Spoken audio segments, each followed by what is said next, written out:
परिवारों का डेटा जो है, जो हम लोगों ने सर्वे कराया था, उसके आधार पे हम लोगों के पास है, बिहार सरकार के पास है, किस परिवार के पास नौकरी है नहीं है। और ये पूरी तरीके से हम अगर घोषणा कर रहे हैं तो ये मेरा प्रण है, और जो हो सकता है वही हम करें। कोई जुमलेबाजी नहीं कर रहे, किसी को ठगने का काम नहीं कर रहे, और प्रमाण देने को तेजस्वी को देने की जरूरत नहीं है। हमने वो 17 महीने में काम किया, हमें खुशी है कि हमने वो काम किया, 5 लाख लोगों को नौकरी दी। लेकिन एक कसक है और संतुष्ट तेजस्वी नहीं है। अगर 17 महीने ही नहीं, अगर हमको पूरा 5 साल मिलता तो आप समझ जाओ 17 महीने में अगर 5 लाख नौकरियां तेजस्वी ने दी तो 5 साल में कितना देता। ये इस बात का खुशी तो है कि 5 लाख दिए, लेकिन संतुष्टि नहीं है। और बिहार की जनता इस बार बदलाव चाहती है, परिवर्तन चाहती है, और बेरोजगारी को जड़ से मिटाना चाहती है, और सामाजिक न्याय के साथ साथ आर्थिक न्याय भी हम लोग बिहार की जनता के साथ करने जा रहे हैं। तेजस्वी ने जो कहा है वो किया है, और जो कह रहा है वो करेगा। ये एकदम फिजिबल है, हो सकता है, इच्छा शक्ति चाहिए। लेकिन इस 20 साल की सरकार में कोई इच्छा शक्ति नहीं दिखी। तेजस्वी ने जो राह दिखाया उसी राह को जो है इन्होंने नकल किया। आप देखिएगा जो भी और भी जो घोषणाएं हमने की उसका इन लोगों ने जो है कॉपी किया। 20 साल से लोग पक्के मकान का इंतजार कर रहे हैं, लेकिन सरकार बनते ही 20 दिनों के अंदर विशेष कानून बनाया जाएगा, और हर घर 20 महीने के अंदर हम सब लोग सरकारी नौकरी हर घर तक पहुंचाने का काम करेंगे। 20 साल की भ्रष्ट एनडीए सरकार पक्का आवास, सस्ता राशन और हर घर स्वच्छ पानी नहीं पहुंचा पाई। हमारी सरकार में ही 7 निश्चय कार्यक्रम के तहत हर घर नल जल योजना शुरू हुई, लेकिन वो भी नीतीश भाजपा सरकार में भ्रष्टाचार का भेंट चढ़ गया। आप सबको पता है, ये 15 में 7 निश्चय का हुआ था। सरकार का दायित्व है जिस चीज की कमी हो उसे वो पूरा करे। हमारी सरकार हर घर को एक सरकारी नौकरी देगी, नौकरी से हर कमी स्वतः ही पूरी हो जाएगी। 20 साल में एनडीए ने हर घर में असुरक्षा और बेरोजगारी का खौफ दिया। अब हम हर घर को जॉब देंगे। हमारी सरकार बनने पर जीत का जश्न, हर घर को सरकारी नौकरी, और बिहार में उद्योग धंधे, फैक्ट्री लगाकर एजुकेशनल सिटी स्थापित कर, आईटी पार्क और SEZ लगाकर कृषि और डेयरी आधारित उद्योग को बढ़ावा देकर बिहार को विकास के नए पथ पर आगे बढ़ाने के रूप में किया जाएगा। सरकार बनने पर बिहार की बेहतरी और विकास के जश्न के रूप में हर घर को सरकारी जॉब दी जाएगी। जॉब यानी जश्न बिहार, जश्न ऑफ बिहार। जो लोग भूजा पार्टी की तरह सिर्फ 1 या 2 या 3 आदमी नहीं, सिर्फ 1 या 2 या 3 पार्टी नहीं, बल्कि अब पूरा बिहार सरकार चलाएगा। हमारी सरकार बनने पर अधिनियम बनाकर हर घर सरकारी नौकरी जो है वो दी जाएगी। यानी आप समझिए हर व्यक्ति, बिहार का हर परिवार में लोग सरकारी नौकरी होगा, तो हमारे साथ साथ हर बिहार के लोग सरकार को चलाने का काम करेंगे। हो सरकार में भागीदारी, हो सरकार में भागीदारी, हर युवा की हो हिस्सेदारी। इसलिए तेजस्वी सरकार देगी हर परिवार को नौकरी सरकारी। ये काम हम लोग जो है करने जा रहे हैं। एक बार और आप लोगों के लिए कह दे, हो सरकार में भागीदारी, हो सरकार में भागीदारी, हर युवा की हो हिस्सेदारी। इसलिए तेजस्वी सरकार देगी हर परिवार को नौकरी सरकारी। ये सरकार को आपको बेरोजगार ही रखना चाहती है, इसलिए चुनाव आया तो बेरोजगारी भत्ता देने की बात कर रहे हैं, लेकिन नौकरी देने की बात नहीं कर रहे। मैं वादा करता हूं कि इस 5 साल में अपने काम से बिहार की सेवा से साबित करके दिखाऊंगा कि बिहार में कि मेरा कर्म बिहार है और मेरा धर्म बिहारी है। जो 5 साल मौका मिलेगा, जो सेवा हम करेंगे, इससे हम साबित कर देंगे कि मेरा कर्म बिहार है और मेरा धर्म बिहारी है। हम जनता के आदर्श सरकार बनकर दिखाएंगे। हमारी पूरी कोशिश होगी कि अपने बिहार को सच्ची, ईमानदार, करेक्ट और परफेक्ट सरकार दें। सच्ची, ईमानदार, करेक्ट और परफेक्ट सरकार हम देंगे। अपनी सेवा, अपनी नियत, अपनी मंशा और अपने कर्तव्य का सबूत तो हमने 17 महीने में दिया है, ये आप सब लोग जानते हैं। और मैंने पहले भी कहा है कि 5 लाख नौकरियां दी, इसकी खुशी है, लेकिन तेजस्वी अभी भी असंतुष्ट है। 5 साल मिलेगा तो एक सच्ची, ईमानदार, करेक्ट और एक परफेक्ट सरकार देंगे। और तेजस्वी के साथ साथ पूरा बिहार जो है सरकार चलाने का काम करेगा। मुझे आशा ही नहीं, विश्वास भी है कि तेजस्वी का काम, मेहनत, नीति और नियत देखकर पूरा बिहार एक स्वर में आशीर्वाद देगा। तो आज ये एक ऐतिहासिक घोषणा है जो ठीक 14 नवंबर के बाद, यानी जिस दिन नतीजा आएगा उस दिन से बिहार आगे बढ़ेगा। केवल प्रोग्रेसिव, पॉजिटिव, सच्ची, ईमानदार, परफेक्ट, पढ़ाई, दवाई, कमाई, सिंचाई, उद्योग, धंधे, निवेश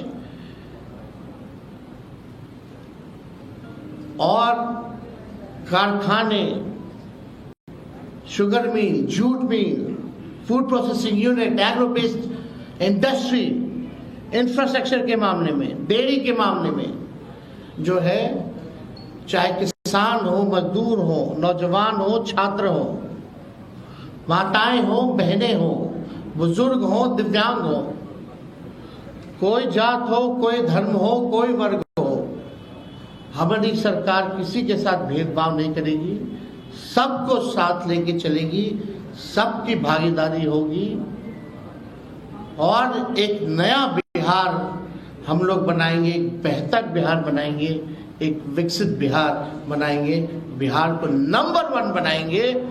इस संकल्प के साथ, इस प्रण के साथ तेजस्वी जो है 5 साल बिहार के लिए काम करेगा।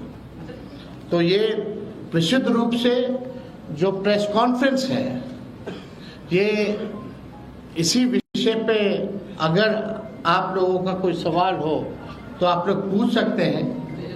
सरकार बनने के बाद 3 उप मुख्यमंत्री की बात चल रही है। नहीं, आप फिर आप भटकेंगे। मेरा जवाब केवल आज के मुद्दे पर होगा। और बाकी जो है उसके बाद और जो अलग विषय होंगे उस पर हम अलग से प्रेस कॉन्फ्रेंस करेंगे। बहुत बहुत धन्यवाद।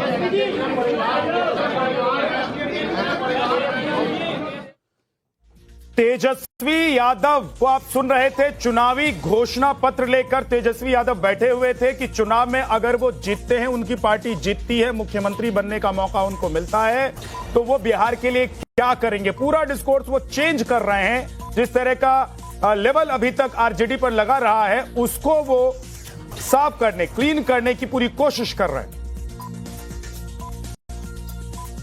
जो घोषणा है चुनाव के नोटिफिकेशन के बाद,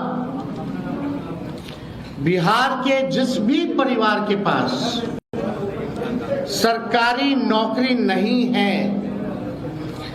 ऐसे हर परिवारों को एक नया अधिनियम बना करके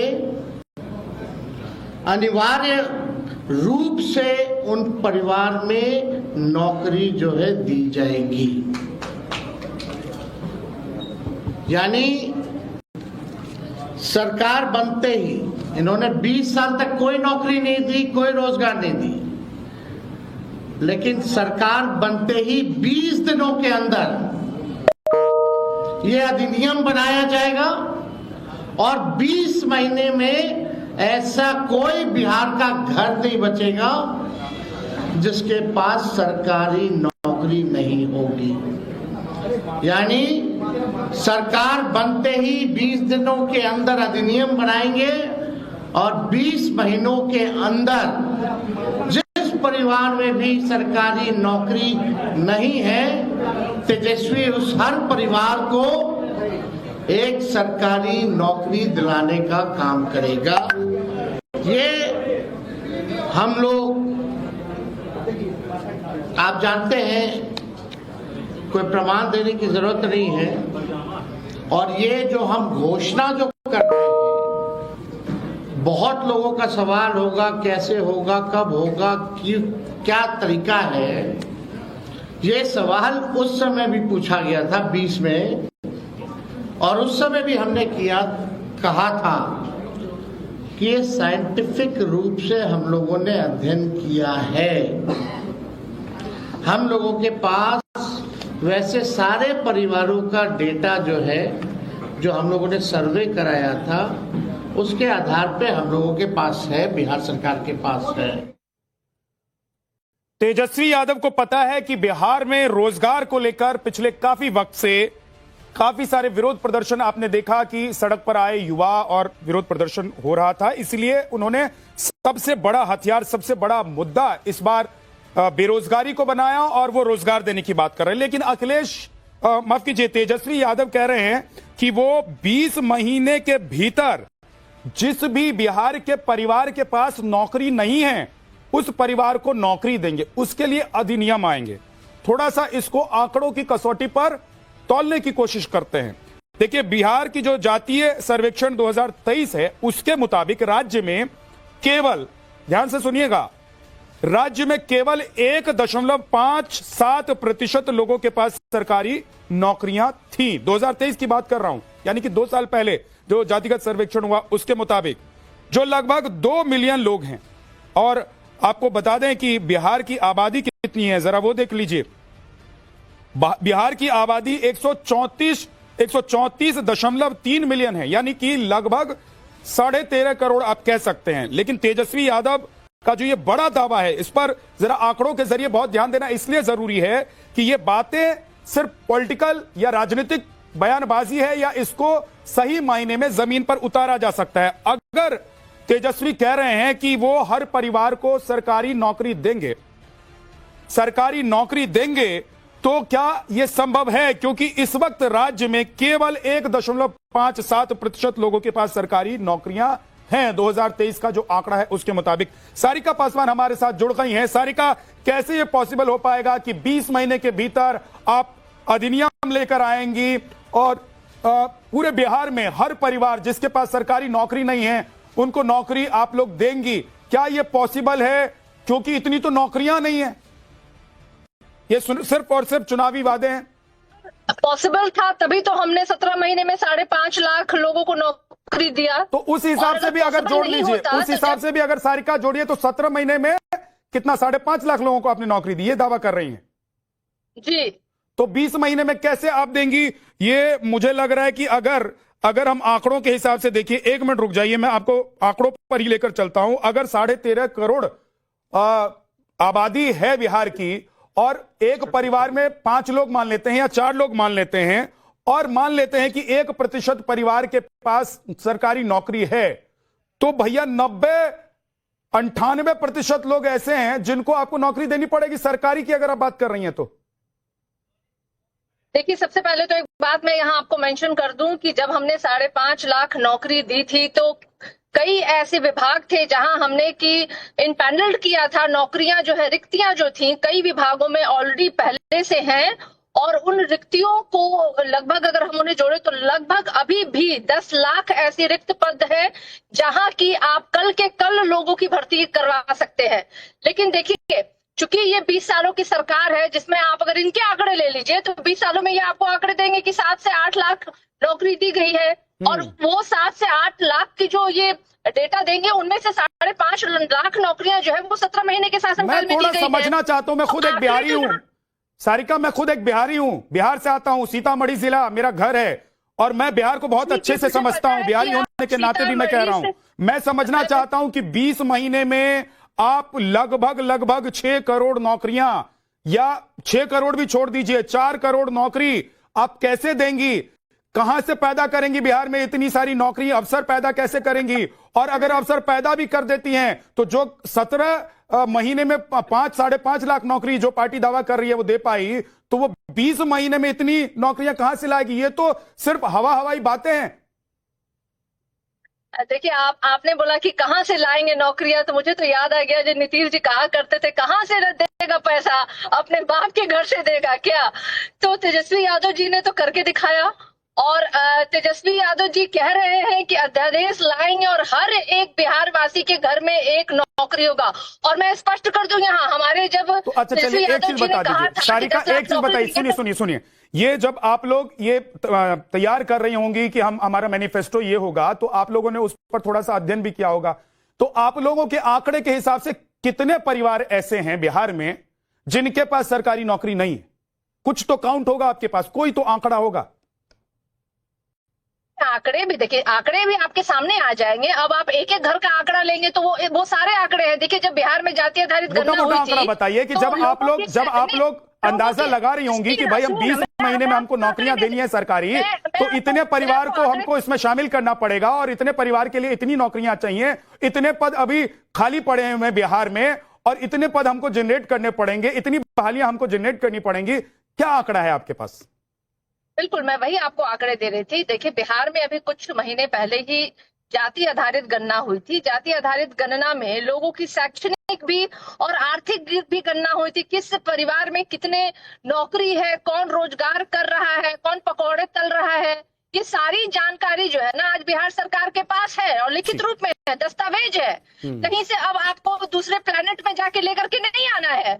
और आप सीतामढ़ी में, और आप अच्छे से जानते होंगे, अगर आप इधर रिसेंटली इन 20 सालों में अगर आप 20 बार भी गए होंगे तो मुझे लगता है आपको जरूर जानकारी होगी कि बिहार में बेरोजगारी कितना है और गरीबी कितना है। और सीतामढ़ी तो अपने आप में देखिए, मैं भी गई थी अभी हाल फिलहाल सीतामढ़ी में, मैंने देखा कि मैंने बड़ी तो सिर्फ इसलिए बताया था कि मैं बिहार से हूं क्योंकि मैं बिहार को बहुत अच्छे से जानता हूं, इसलिए जो दावा किया जा रहा है या जो गारंटी या मैनिफेस्टो जो मैनिफेस्टो आप लोगों ने जारी किया है उसमें जो आपके दावे हैं, उन दावों को मैं कसौटी पर तोलने की कोशिश कर रहा हूं। सुजाता पांडे हमारे साथ है। सुजाता पांडे, ये बड़ी बड़ी बातें, बड़े बड़े दावे क्या सिर्फ चुनावी लग रहे हैं या सच में इसको जमीन पर उतारना संभव है?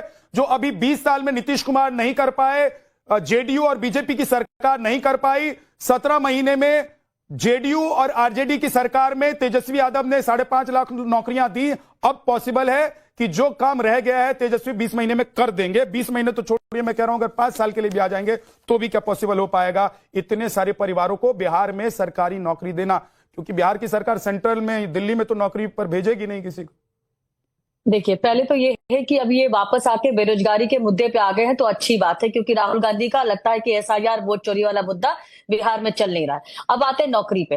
पहले आपको याद होगा कि जो ये 17 महीने कह रहे थे, ये इसमें उन्होंने वादा किया था कि 10 लाख नौकरी देंगे पहले सिग्नेचर से। दी कितनी? 5 लाख। उसमें से भी अगर आप देखेंगे तो मैक्सिमम नौकरियां जो दी गई, जिसका बहुत बड़ा बवाल भी बाद में मचा कि वो बाहर वालों को नौकरी दी गई, और जिनको दी गई बिहार में वो सभी के सभी जो थे वो पहले से ही टेम्पररी थे, संवेदना वाले थे, तो उनको बस परमानेंट किया गया। तो वैसे अब ये झूठ के इस तरह से यही होता है ना, नेता जब चुनाव होता है तो वो कुछ भी आकर ये वो बोलिए क्या लाएंगे, अध्यादेश लाएंगे। अध्यादेश काय को लाएंगे भाई? सरकार आपकी होगी, तो योजना बताइए ना। आपने इनसे पूछा सारिका जी, सारिका एक एक करके, सारिका टेंशन मत लीजिए, अब बेल्ट लगाकर बैठिए, सीट बेल्ट आपकी टाइट है। एक्सीडेंट उनके पास नहीं था और कहीं सुनिए, इस डिबेट में एक्सीडेंट का अभी कोई ऑप्शन नहीं है। आराम से एक एक करके सुनिए। देखिए, पहली बात तो ये है, उसके बाद ये वो सारी योजना, सारी जो नौकरियों का फुस हो गया। उसके बाद अब ये कह रहे हैं कि अध्यादेश लेके आएंगे। अरे अध्यादेश क्यों लाएंगे? अगर सरकार आपकी आएगी तो आप योजना बताइए ना। आप तो इनसे पूछे थे कि बेरोजगारों की संख्या कितनी है। अरे यही बताइए, बेरोजगारी दर कितनी है बिहार में, ये इनको पता नहीं है। तो बेरोजगारी दर है बिहार में 3.9%। तो तकरीबन जिस तरह का लेबर विभाग का आंकड़ा है, उसे 35 से 40 लाख लोग जो है बेरोजगार बिहार में अभी भी जॉब ढूंढ रहे, जिनको जो ग्रेजुएट है। मैं बाकी की बात ही नहीं करी, वो जो आंकड़ा और ज्यादा हो सकता है। तो उसके पास क्या प्लान है? खाली आप क्या करें, जो आदमी कलम फेंक रहा है, जो भीड़ में कलम फेंक रहा है, वो नौकरियां भी ऐसे देगा। सारिका एक एक करके किसी सबको याद है कि कैसे बिहार के जो शिक्षक थे सड़क पे उतरे थे, यही तेजस्वी यादव की सरकार थी, और उनको डंडे से मार के लहूलुहान कर दिया गया था। एक शिक्षक ने तिरंगा अपने आप को ओढ़ लिया, उस पे भी पुलिस तेजस्वी यादव के डायरेक्शन पे वो पुलिस उन पे डंडे बरसाती रही। तो ये जो है ना, ये सब कुछ सिर्फ एक आंकड़ा होता है। मैं एक बिहारी हूं और मैं चाहती हूँ कि ये आंकड़े ना होते, योजनाएं होती। मैं चाहती हूँ कि ये सिर्फ वादे नहीं होते, जमीनी इस पे कार्रवाई भी होती। लेकिन एक बात है कि ये बोले थे सरकारी नौकरी देंगे। सरकारी नौकरी तो लालू यादव के वक्त में भी दी, लेकिन उस नौकरी के बदले में उनकी जमीनें हड़प ली। वो पूरा का पूरा मामला जो है उसमें आप बेल पे हैं। तो ऐसे व्यक्ति पे जनता कैसे विश्वास करेगी, ये एक बड़ा सवाल है। नहीं, लेकिन एक बात ये भी है, एक बात सुजाता, एक बात यह है कि देखिए, चुनावी मैनिफेस्टो में बड़े बड़े वादे किए ही जाते हैं, बड़ी बड़ी बातें की जाती हैं। वो तो अभी क्योंकि तेजस्वी यादव प्रेस कॉन्फ्रेंस कर रहे थे और उन आंकड़ों को मैंने चेक कर लिया, कसौटी पर कसने की कोशिश की, तो इसलिए बात निकल कर आई कि जो आप वादा कर रहे हैं ये संभव है नहीं। अक्सर आप देखती हैं कि नेता बोलकर चले जाते हैं, पत्रकार उसको एक सूचना की तरह प्रसारित कर देते हैं, लोगों तक पहुंचा देते हैं। लेकिन बिहार में ऐसा होना पॉसिबल है या नहीं है? तेजस्वी कर पाएंगे और नीतीश कर पाए या नहीं कर पाए, इसे अलग बताइए जरा। नहीं, देखिए, होना तो सब कुछ पॉसिबल है। आज से पहले जब भाजपा की सरकार नहीं थी और कांग्रेस की सरकार थी, तो चिदम्बरम जो कि इतने बड़े इकोनॉमिस्ट माने जाते थे, उन्होंने सदन पे खड़े कहा था पटल पे कि भारत में डिजिटल इकोनॉमी करेगा कौन दूध क्या लोग फोन से पे करेंगे। लेकिन आज आप देख रहे हैं कि भारत का जो डिजिटल इकोनॉमिक ट्रांजैक्शन है वर्ल्ड का सबसे बड़ा यूपीआई ट्रांजैक्शन। तो करने के लिए अगर ठान लिया जाए तो कर लिया। लेकिन प्रॉब्लम मुझे यही लगता है, जो हालांकि मैं किसी पार्टी से नहीं और किसी पार्टी का पक्ष भी नहीं लूंगी, बिहार का दोहन सारी पार्टियों ने किया है। बिहार को सिर्फ एक कैश काउ की तरह इस्तेमाल किया है, और सिर्फ योजनाएं सिर्फ जो है ना वो मैनिफेस्टो में रह जाती हैं, और अगर धरातल पे उतरती भी है तो तेजस्वी यादव की तरह वो झूठी योजनाएं होती है जिनका प्रचार किया जाता है। लेकिन जब सच में आप डेटा चेक करेंगे तो लगता है कि ये तो नौकरी कंडीशन में पॉसिबल है। जो वादा कर रहे हैं तेजस्वी यादव बिहार के लिए चुनाव में, वो एक कंडीशन में पॉसिबल है कि हर जिले में बिहार में उद्योग लगे, बिहार में हर जिले में फैक्ट्री हो, स्कूल और कॉलेज हो अच्छे, ताकि बच्चे वहां पढ़े भी और वहां पर उनको नौकरी भी मिल जाए। ये तब पॉसिबल है। लेकिन 20 महीने की बात तेजस्वी कर रहे हैं। मैं तो कह रहा हूं कि 5 साल में भी इतना बड़ा इंफ्रास्ट्रक्चर डेवलप कर पाना हर जिले में शायद पॉसिबल नहीं है। और अगर ये पॉसिबल है तो डेडलाइन के साथ, जैसे मोदी और नितिन गडकरी सड़क को लेकर और प्रधानमंत्री नरेंद्र मोदी अपनी सरकार के कामों को लेकर डेडलाइन के साथ काम करते हैं, अगर उस हिसाब से काम किया जाए तो शायद बिहार की तस्वीर और तकदीर 5 साल में भी बदल सकती है। साकेत हमारे साथ जुड़े हुए हैं, जो इस प्रेस कॉन्फ्रेंस में मौजूद थे, सुन रहे थे तेजस्वी यादव के दावों वादों को। ये तो वादे हैं, चुनावी वादे, और चुनाव के बाद अक्सर नेता पार्टियां वो वादे भूल जाया करती हैं अगर वो सत्ता में आ जाती है साकेत। लेकिन एक बात जो तेजस्वी के मैनिफेस्टो से, उनकी बातों से समझ में आई है कि एक तरीके से पूरा का पूरा डिस्कोर्स वो बदलने की कोशिश कर रहे हैं। एक जो लेवल आरजेडी पर या लालू यादव पर चस्पा है उसको वो चेंज करना चाहते हैं। दूसरी बड़ी बात कि तेजस्वी यादव ने बोल दिया कि भाई तेजस्वी यादव को अगर आप मुख्यमंत्री बनाएंगे। तीसरी बड़ी बात, जब उनसे सवाल किया गया कि क्या उप मुख्यमंत्री भी होंगे प्रदेश में अगर आपकी सरकार आती है, तो इस सवाल को वो टाल गए। अब जरा एनालाइज कीजिए, बताइए कि क्या लग रहा है, वादों में कितना दम है और सियासी समीकरण कैसे बैठ रहे हैं इस अनाउंसमेंट के बाद। देखिए विद्या, तेजस्वी यादव ने जिस बात की चर्चा आज प्रेस कॉन्फ्रेंस में की है, ये बिहार में एक बड़ा मुद्दा है, वो है रोजगार का। लेकिन तेजस्वी यहाँ रोजगार की बात नहीं कर रहे हैं, वो सरकारी नौकरी देने की बात कर रहे हैं। यानी हर परिवार को सरकारी नौकरी देना, और वो भी सरकार बनने के 20 दिन के अंदर एक अधिनियम बनाया जाएगा और इसके 20 महीने बाद सभी घर में, एक एक घर में सरकारी, जिस घर में सरकारी नौकरी नहीं है उन घरों को चिन्हित किया जाएगा और उन घरों में एक एक शख्स को सरकारी नौकरी दी जाएगी, ये दावा कर रहे हैं। जो कि जमीन पर अगर हम अभी फिलहाल जो तस्वीर दिख रही है उसके हिसाब से अगर आकलन करें तो ये होना बहुत ही मुश्किल होगा।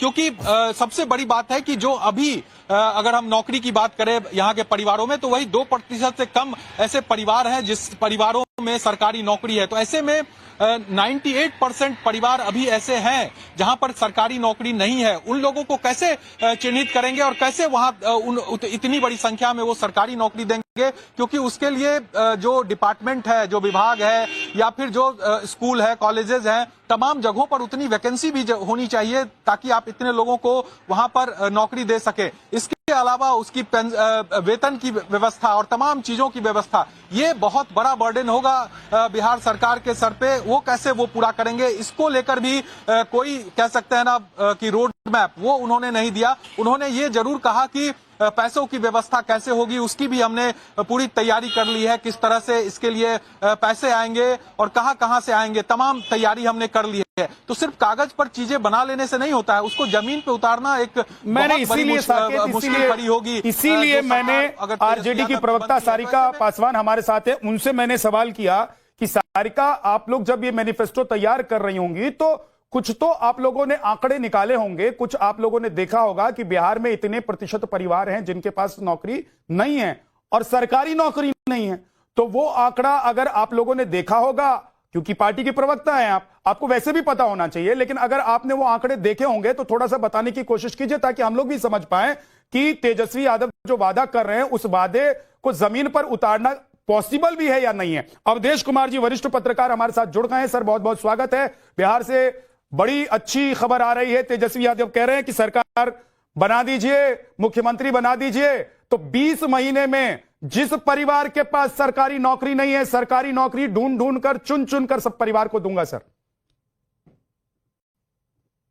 अब आज तेजस्वी यादव जी अगर मान लीजिए बिहार में अपनी कोई फैक्ट्री खोल देंगे, एक सरकार के पैरेलल कोई ढांचा खड़ी कर देंगे, कहीं से ला करके वर्ल्ड बैंक, IMF कुछ पैसे सब दे देगा या देश के बजट से मिल जाएगा कि आप तो कर सकते हैं। वो भाई सरकारी नौकरियों की संख्या होती है ना कि कितनी आवश्यकता है।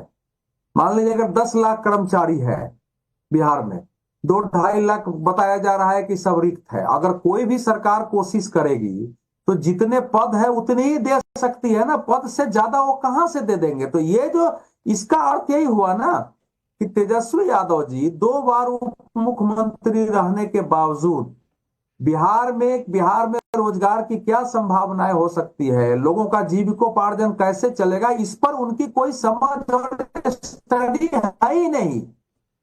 केवल एक पॉपुलिज्म की दृष्टि से लोगों को हम कर देंगे। अभी तो 46-47 पद निकला है बिहार में, कई वैकेंसियां सब निकली है, जहां जहां खाली है हैं, कुल वैकेंसी खाली भी जोड़ दिया जाए है तो वो भी वैकेंसी अभी कम से 1.5-2 लाख से ऊपर में अभी अस्थायी पद जो खाली है निकाल करके। तो इसीलिए कह रहा हूं कि यह इसका अर्थ यह हुआ कि इस समय जो कुछ सर्वे आ रहे हैं बिहार चुनाव की घोषणा के बाद, कि इस समय सर्वे के बावजूद जो तेजस्वी यादव जी की पिछले चुनाव में लोकप्रियता थी वो इस चुनाव में बनी हुई नहीं है। वो स्थिति इस समय एनडीए जो है जितना कल्पना थी उससे ज्यादा आगे चल रहा है। ये भाई जो बोल रहा हूं, देखिए चुनाव परिणाम के बाद भी आप मेरे से पूछ सकते हैं। इस समय का सिचुएशन बिहार के जो भी संभावना है वो चल रहा है। तो अब एक डेस्परेट में कि हम क्या कर सकते हैं ये, क्योंकि राहुल गांधी जी के साथ एसआईआर में फंस गए 1 महीना, वो मुद्दा रहा नहीं बिहार में। तो अब अचानक पहले भी कहते हैं कि हमारे आने से नौकरी मिल गई है। अरे भाई आपके शासन का मॉडल जब पहले रहे तो क्या रहा है, पूरे शासन का क्या लेकिन मॉडल रहा? अवधेश जी क्या तेजस्वी यादव को जो सलाहकार हैं, उनके जो मैनिफेस्टो तैयार करने वाले लोग हैं, उन्होंने ये सजेस्ट नहीं किया होगा कि सरकारी नहीं बोलना है, आप नौकरी तो बोल दीजिए तब भी चल जाएगा। अगर आप बोलेंगे कि नौकरी दे देंगे तो चल जाएगा, लोग थोड़ी देर के लिए हो सकता है कि गुमराह हो जाएं। मान लीजिए वोट भी बहुत सारे लोग कर देंगे भाई, जो डेस्परेट हैं कि भाई कैसे भी नौकरी मिले, जिनके परिवार के लोग बेरोजगार बैठे हैं, उनको लग रहा है कि भाई कैसे भी नौकरी मिल जाए, कोई भी दिला दे। उसमें पार्टी नहीं देखते हैं लोग कि कौन सी पार्टी के नेता आएंगे और हमको नौकरी दिला देंगे। तो थोड़ी देर के लिए लोग शायद मान लेते, लेकिन जब वो सरकारी जोड़ दे रहे हैं तो एक्सपोज हो गए। मतलब इधर वादा किया और इधर न भारत पर एक्सपोज हो गए। नहीं देखिए, अगर वो रोजगार शब्द प्रयोग करते हैं, आप तो नौकरी कर रहे हैं, कि हम इतने लोगों को रोजगार देंगे तो वो चल सकता है, क्योंकि रोजगार के लिए बहुत सारे अवसर सरकारें उपलब्ध करा सकती है, चाहे वो सरकारी हो या गैर सरकारी हो। बिहार में इस ढंग से मतलब वो आप नौकरी नहीं दे सकते हैं। नौकरी की बहुत लिमिटेशन है, रोजगार की संभावनाएं बहुत ज्यादा है, स्वरोजगार की है, अलग से रोजगार मिलने की संभावनाएं ठीक है सर, अभी थोड़ा सा एक विराम देता हूं। सारिका पासवान जी अपना मैनिफेस्टो अच्छे से पढ़ेंगी और उसके पीछे के जो आंकड़े हैं वो भी थोड़ा समझ लेंगी। मुझे लगता है सारिका जी अभी ट्रेवल कर रही हैं, उनको भी ठीक से पता नहीं होगा कि उनके नेता ने क्या क्या अनाउंस कर दिया है, क्योंकि पहले तो प्रवक्ताओं को भी नहीं बताया जाता है, प्रेस कॉन्फ्रेंस के बाद ही प्रवक्ताओं को पता चलता है। लेकिन सारिका पासवान ने जितना डिफेंड करने की कोशिश संभव थी उन्होंने की है। बहुत बहुत शुक्रिया सारिका आपका हमारे साथ जुड़ने के लिए, बहुत बहुत शुक्रिया। सुजाता पांडे जी आपका, सर आपका भी बहुत बहुत शुक्रिया। अवधेश कुमार जी, एक छोटे से ब्रेक के लिए हम रुक रहे हैं, लेकिन इन वादों और दावों को कसौटी पर आप भी कसिए, क्योंकि हवाई वादे के पीछे भागेंगे तो औंधे मुंह गिर सकते हैं। मैं इसलिए कह रहा हूं कि 5 साल में एक ही बार आपको मौका मिलता है, इसलिए वादों को कसौटी पर कसिए, उसके बाद सोचिए करना क्या है। बहुत बहुत शुक्रिया। एक छोटा सा ब्रेक, फौरन लौटें।